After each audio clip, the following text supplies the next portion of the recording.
How are we going, folks? Just cleaning up a little bit here. Now these are the beds I built a few weeks ago.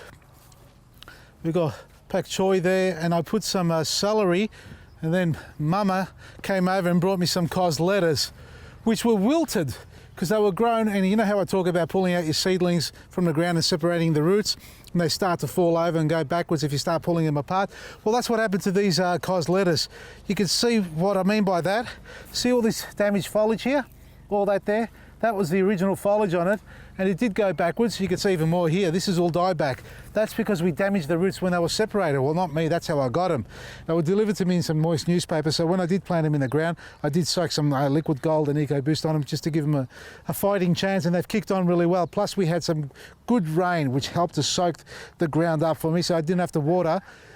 But we had some high winds as well. Now come along over here. This is a new garden bed. Now this garden bed, folks, you didn't see me develop this one, not online on Facebook or YouTube. That's right, because Mama came over and we did our first episode, which is going on TV 7/2 this Sunday at 2 p.m. So tune into it because it's a lot of fun, especially when you got Mama helping you on the ride on and pushing soil and planting vegetables.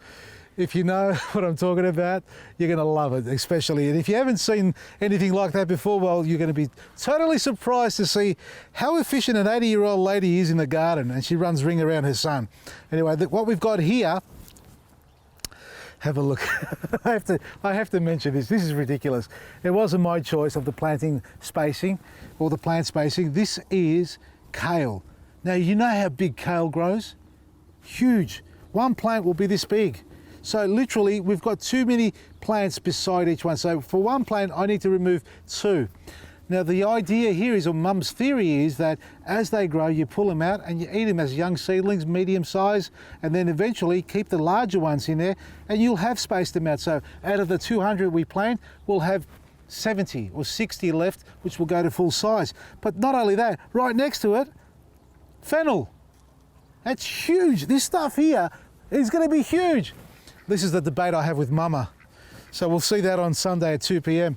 But the other thing I want to talk about here is the mulching. It's so important to mulch. Now these garden beds, and I did mention it, and you'll learn about it more when you watch the show, it's the weed, infestation of weeds. This is a seasonal plant that I've got in here. So my intention is not to have this bed here forever.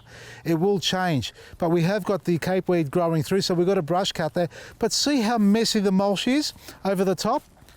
That's because the day after we finished planting and hydrating it, we had 90k winds come through here, and it took half this mulch off, and we tried to lay it back on as neatly as possible.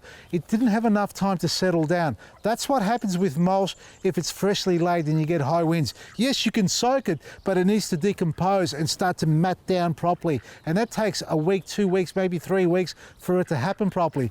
And you saw the pak choy over there earlier. That hasn't really moved. Only a small portion moved out of that by comparison to this part here, where at least 50% of it's gone. And we had to put it back, and I haven't finished doing that. This is an example here. Now, what happens when the soil's exposed? It crusts over. That's exactly what happens. It crusts over, and you get the bloody rabbits. Look at this. Look at this. This is rabbit damage. There's no mulch, because what I've learned about rabbits is they won't dig up where the mulch is, a heavy layer of mulch, but they love digging up where there's no mulch. Now I understand why Mama said put more in, because they're going to disappear. There's my fennel plant, taken out of here. Look at that. That's uncovered soil, crusty. See how it's crusted over? Yeah, it'll break down, but it's still hard on the surface. And you need it to be soft, and that's what mulch does. It keeps it soft. Look at these poor little plants.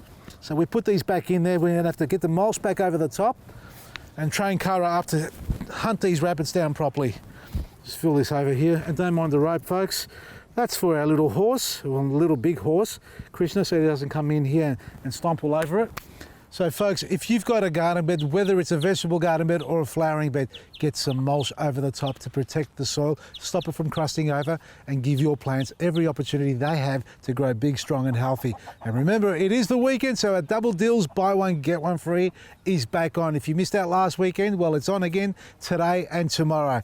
Tune in to Vasily's Garden on 7/2, Sunday at 2 p.m. with me and Mama doing some gardening and cooking, and check out all the great specials we have on our website, vasilysgarden.com. From me, Vasily, Maresi.